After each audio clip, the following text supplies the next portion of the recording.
साथियों, आज मैं आपको टाइम एंड डिस्टेंस का चैप्टर कराऊंगा और जिसमें मोस्टली इम्पोर्टेंट क्वेश्चन आते रहते हैं, हर एग्जाम में आते हैं, उससे रिलेटेड जो भी क्वेश्चन होते हैं। और अगर वीडियो पसंद आए तो लाइक कर देना, शेयर कर देना और सब्सक्राइब भी कर देना। ठीक है, तो अब देखते हैं किस तरह से है। पहला क्वेश्चन है, स्क्रीन पर आ रहा होगा। यदि दो व्यक्तियों की चालों का अनुपात 2:5 है, चाल यानी कि स्पीड जो है, स्पीड का रेशो 2:5 है। ठीक है, अब एक बात ध्यान रखना, अगर स्पीड का रेशो 2:5 होगा तो टाइम का जो रेशो है, जो टाइम लगेगा उसमें जो टाइम लगेगा वो इसका रेशो उल्टा हो जाता है, 5:2। ठीक है जी, इसका मतलब जो कोई आदमी ए है, कोई आदमी बी है, जो स्पीड उसकी ए की 2 है, बी की 5 है, तो जो टाइम लगेगा उसको उस दूरी को तय करने में, तो इसको 5 लगेंगे, इसको 2 लगेंगे। अब देखो आगे क्या कहता है। यदि एक निश्चित दूरी को तय करने में ए 30 सेकंड लेता है, ये ए है, ए 30 सेकंड ले रहा है, कितने 30 सेकंड, तो बी कितना टाइम लेगा उसी दूरी को तय करने में, बी कितना लेगा, 5 का मतलब 30 है, इसमें 5 का मतलब 30 यानी 1 का मतलब 6। चाहो तो ऐसे कर लो, 30/5 यानी कि 6। 1 यूनिट का मतलब 6 है, तो 2 यूनिट का मतलब गुणा 6 यानी कि 12। तो कितना सेकंड लेगा ये, बी उस दूरी को तय करने में 12 सेकंड लेगा। ये इसका आंसर हो जाएगा। अगला क्वेश्चन देखो, अगला क्वेश्चन स्क्रीन पर है। ए से बी की दूरी, यदि कोई व्यक्ति 60 किलोमीटर प्रति घंटा की चाल से जाता है और 40 किलोमीटर प्रति घंटा की चाल से वापस आता है, तो कुल दूरी के लिए उसकी औसत चाल क्या होगी। देखो इसमें 2 फॉर्मूले हैं, मैं दोनों बताऊंगा, लेकिन पहले जो मैं फॉर्मूला बता रहा हूँ अपनी तरफ से वो देखो। कोई स्पीड है 40 से जाता है, वो 60 से जाता है और 40 से वापस आता है, ये जाने की स्पीड है, ये वापस आने की, वापस की। ठीक है, तो दोनों का क्या लेंगे, एलसीएम लेंगे। एलसीएम इनका 120 हो जाएगा। ठीक है जी, अब 120 में 60 का भाग 2 बार, 120 में इसका 40 का 3 बार। इसका मतलब ये हुआ कि जो टाइम लेंगे वो इस रेशो में लेंगे, 2 घंटे और 3 घंटे, ये मान के चलो कोई दूरी, और इसका मतलब है वो ये टोटल दूरी है, क्या है, एक तरफ की दूरी 120 है।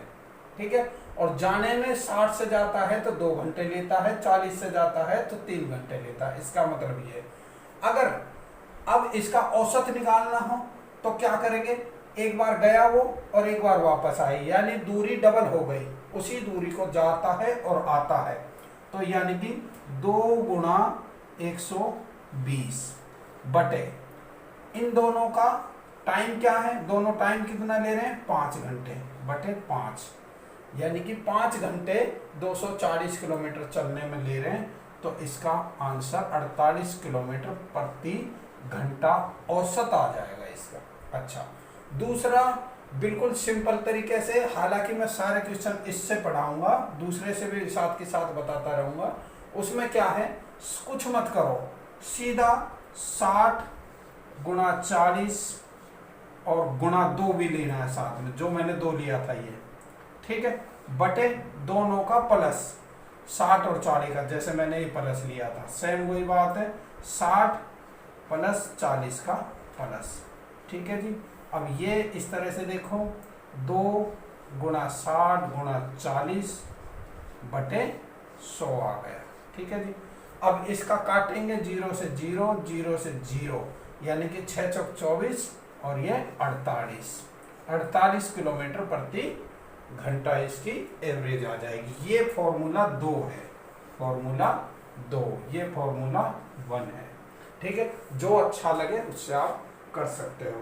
अगला क्वेश्चन देखो इसी में,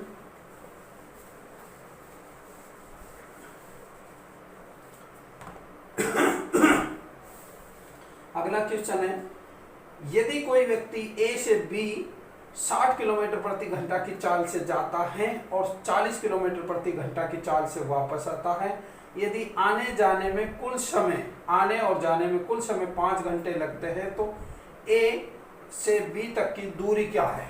यानी कोई दूरी है ऐसे, ठीक है जी, टोटल दूरी जो है वो कोई दूरी है, एक्स मानो कुछ भी, उस पे जाता है और आता है, आने और जाने में दोनों, एक बार जाता है एक बार आता है, तो टोटल 5 घंटे लगते हैं। ठीक है जी, इस बात को अब देखो क्या कह रहा है हम वही फॉर्मूला लगाएंगे, 60 से जाता है 40 से आता है, या 40 से आता है 60 से, तो उल्टा पुल्टा भी कर सकते हैं, वही 120। ठीक है जी, और घंटे कितने, इसमें 2 घंटे लग जाएंगे, इसमें 3 घंटे। इसका मतलब हमारे पास सीधा आ रहा है, जब दोनों का मैंने बताया था कि दोनों का आने जाने का टाइम कितना लग रहा है, इसमें भी 5 है और इसमें भी 5 है, तो इसका मतलब दूरी क्या है, टोटल 120 है। इसको डबल नहीं करेंगे, ये बात ध्यान रख लेना, क्योंकि दूरी पूछी है, और जब कोई आदमी जाता है और आता है तो 2 बार दूरी तय होती है जब औसत निकालते हैं, लेकिन ये दूरी तो एक ही बार रहेगी, चाहे एक बार जाएगा तो भी 120 जाएगा, बीच की दूरी पूछी है इन्होंने, तो 120 है इसमें।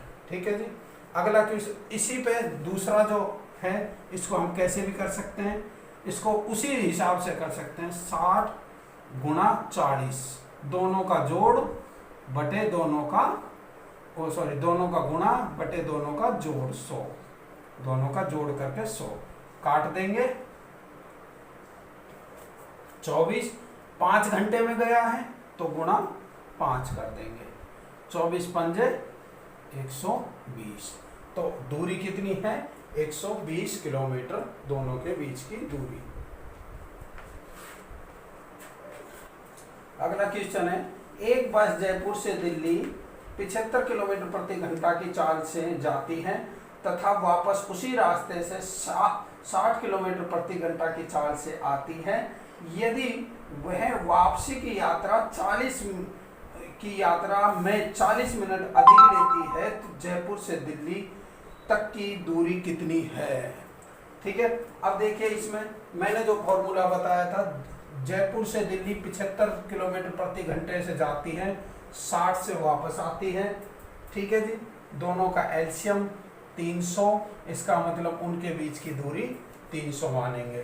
ठीक है जी, और जो ये है 300 में 75 का भाग 4 बार और 300 में 60 का भाग 5 बार, यानी कि जो टाइम लगेगा 4 और 5 घंटे। लेकिन ये क्या कह रहा है कि दोनों के जो अंतर है वो, इसमें तो 1 घंटे का अंतर आ रहा है, 40 मिनट का अंतर है, कितने का, 40 मिनट का। तो क्या करेंगे, इन दोनों के बीच की दूरी निकालनी है हमें, 40 बटे 60, यानी इसको घंटे में बदल देंगे, मिनट को घंटे में बदल दिया हमने, 40 बटे 60 गुणा 300। ठीक है, जब काटेंगे हम इसको तो 6 पंजे 30, यानी कि 200 किलोमीटर। जयपुर से दिल्ली के बीच की दूरी कितनी है, 200 किलोमीटर, यानी कि इन दोनों का जो एलसीएम है 40 मिनट का इनका डिफरेंस है, तो 40 बटे 60 घंटे में बना दिया, तो ये इस तरह से। अच्छा, दूसरा फॉर्मूला इसका क्या है, दूसरा भी हम कर सकते हैं, इसमें दोनों का गुणा, वही फॉर्मूला सेम है, दोनों का गुणा बटे, अब अंतर की बात हो रही है तो दोनों का अंतर लगेगा, कितना हो जाएगा दोनों का अंतर, 75 और 60 का अंतर 15, और गुणा समय का जो अंतर बता रखा है 40, और 40 को जब हम 60 का भाग देंगे तो घंटे में बदल जाएगा। ठीक है जी, इसको चाहो तो काट लो, 60 से ये 60 कट गया, 75 से ये 5 बार कट गया, तो 5 चौक 40, यानी वही 200 किलोमीटर इसका आंसर आ गया। दोनों का गुणा, दोनों का अंतर, अगर अंतर दे रखा है तो, अगर दोनों का प्लस दे रखा है, औसत निकालना है तो प्लस होता है। ठीक है, और यहाँ पर दोनों का, ठीक है, 40/60। अगला क्वेश्चन देखो इसी तरह का, ये अच्छा क्वेश्चन है, इंपॉर्टेंट भी है, वैसे आता रहता है। 5 किलोमीटर प्रति घंटा की चाल से चलकर एक श्रमिक फैक्ट्री 12 मिनट देर से पहुंचता है, लेट हो जाता है 12 मिनट।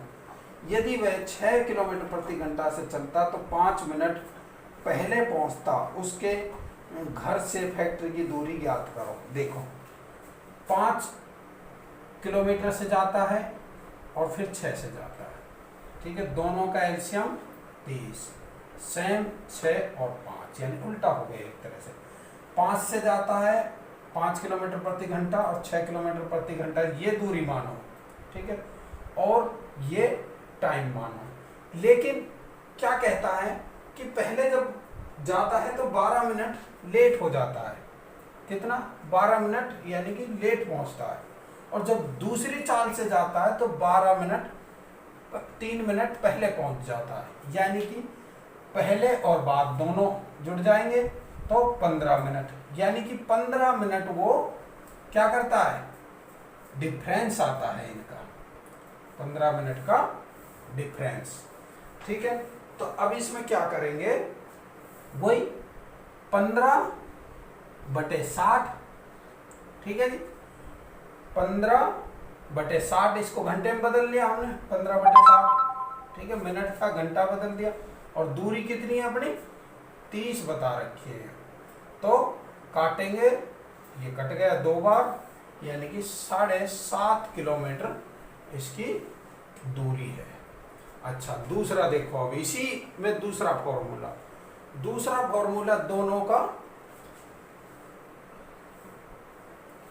का गुणा 6 गुणा 5, ठीक है जी, दोनों का अंतर दे रखा है तो अंतर ध्यान रखना, और गुणा कितना है, दोनों का अंतर 1 है, इसलिए 1 लिखा है यहाँ पे, ठीक है, और ये अंतर कितना है, 15 मिनट का, तो 15/60।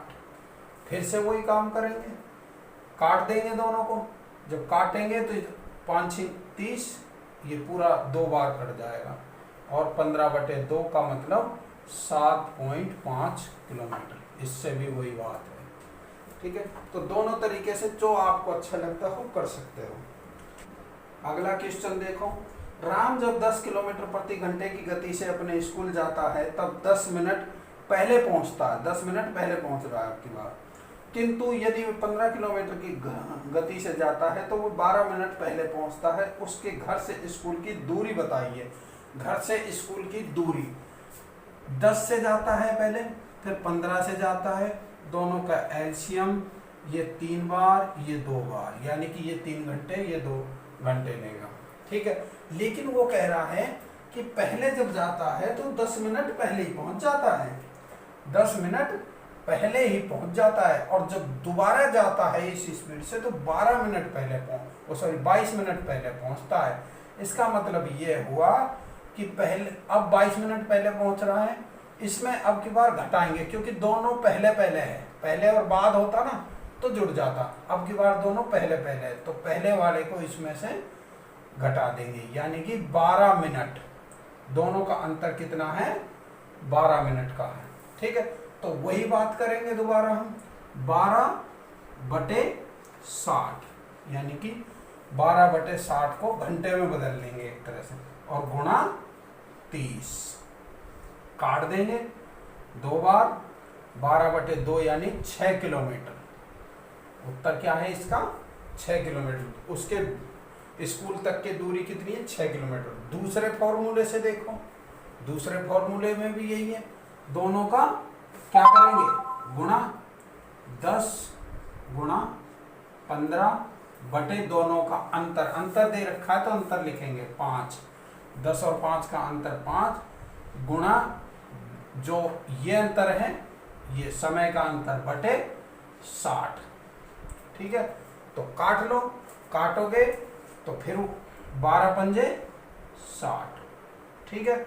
5 से 3 बार, 5 से 2 बार, यानी कि 3 दूनी 6, ये 6 ही किलोमीटर आएगा अब की बार भी, ठीक है। तो कोई से भी फॉर्मूले से आप कर सकते हो जो आपको अच्छा लगे। ठीक है जी। अगला क्वेश्चन देखिए इसमें एक पोस्टमैन गांव पैदल जाकर और साइकिल से लौटने में 4 घंटे 30 मिनट का समय लेता है। यदि वे दोनों और साइकिल से जाए तो 1 घंटा 45 मिनट की बचत हो जाती है। वे दोनों और पैदल जाने में कितना समय लेगा? तो देखो इस क्वेश्चन में क्या होगा कि जब पैदल जाता है और साइकिल से जाता है, पैदल और साइकिल से,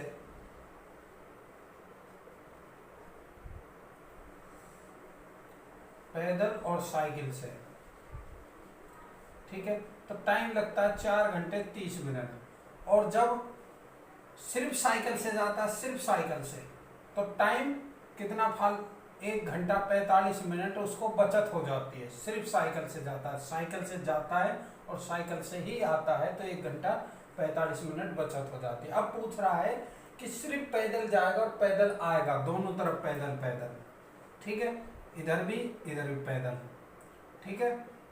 तो क्या हो जाएगा, दोनों को प्लस कर देंगे, 5 एकम 5 और 0 5, 4 3 7, 7 का 1 लिखेंगे, 6 कम करके, 6 से फालतू आता है तो 6 माइनस कर देते हैं उसमें से, ठीक है, 1 लिख देंगे, और 4 और 1 5 और 1 हासिल 6, ठीक है। यहाँ पर 7 आया था तो हासिल 1 ले ली थी उसकी। तो इस तरह से 6 घंटे 15 मिनट में वो पैदल आएगा भी और जाएगा भी। अच्छा, अब दूसरा देखो, इसी में अगर उसी को साइकिल से आना जाना हो तो कितना टाइम, इसमें से इसको घटा देंगे, 4 घंटे 30 मिनट में से 1 घंटा 45 मिनट घटा देंगे। घटाने में भी ध्यान रखना, 0 0 में से 5 नहीं घटेगा तो 10 में से 5 5, यहाँ 2 बच गए, यहाँ 4 है, 2 में से 4 माइनस नहीं होगा, यहाँ से हासिल लेंगे, हासिल जब लेंगे तो 6 जाएगा हासिल, 2 और 6 8, 8 में से 4 माइनस करेंगे 4, यहाँ पॉइंट, यहाँ 3 बच गया, 3 में से 1 2, इसका मतलब सिर्फ साइकिल से जाते हैं तो 2 घंटे 45 मिनट का टाइम लगता है, सिर्फ साइकिल से आना जाना करता है। तो क्वेश्चन है, एक 30 मीटर खंबे ऊंचे खंबे पर एक बंदर 8 मीटर चढ़ता है तथा 6 मीटर फिसल जाता है, तो वह कुल कितने दिनों में ऊपर चढ़ जाएगा? जो एक बंदर है वो 30 मीटर ऊंचा खंबा है, तो एक दिन में 8 मीटर चढ़ता है, 6 मीटर फिसल जाता है, तो यानी कि एक तरह से ये मानो जो खंबा है ये 30 मीटर है, इसमें 8 मीटर ऊपर चढ़ता है और 6 मीटर नीचे आ जाता है। यानी कि जब 8 चढ़ जाएगा, 2 फिर 6 फिसल जाएगा, तो 8 माइनस 2 सॉरी 6, तो 2 मीटर ही चढ़ पाएगा एक दिन में। एक दिन में कितना चढ़ पाएगा? 2 मीटर। लेकिन इस बात में थोड़ा नोट करने की बात यह है, जब लास्ट का जो चढ़ेगा 8 मीटर, वो इकट्ठा 8 चढ़ जाएगा, फिर फिसलेगा नहीं, क्योंकि ऊपर चला जाएगा छत पे, एक तरह से खंबे के ऊपर जाकर बैठ जाएगा, फिसलने का चांस नहीं है। तो हमेशा ऐसे क्वेश्चन में क्या करते हैं, जो टोटल लंबाई है 30 में से जो एक छलांग लेता है वो 8 मीटर की शुरुआत की, वो माइनस कर देते हैं, ठीक है। तो 22 मीटर, अब बचा 22 मीटर, यानी एक दिन का लास्ट का जो छलांग है 8 मीटर मारेगा लास्ट दिन, वो माइनस कर दी एक दिन की, ठीक है। अब 22 मीटर को 2 चढ़ता है एक दिन में, तो कितने दिन में चढ़ जाएगा ये? 11 दिन में, ठीक है। 11 दिन में तो 22 मीटर चढ़ जाएगा, और जो 8 मीटर बची हुई है उसको एक दिन में चढ़ जाएगा वो, ठीक है। तो टोटल दिन कितने लग जाएंगे? 12 दिन। 12 दिन में वो उस 30 मीटर को चढ़ जाएगा, ठीक है साथियों। आज के लिए इतना ही, और अगर वीडियो पसंद आई हो तो लाइक करना, शेयर करना, कमेंट करना और सब्सक्राइब भी करना, ठीक है। थैंक यू दोस्तों को।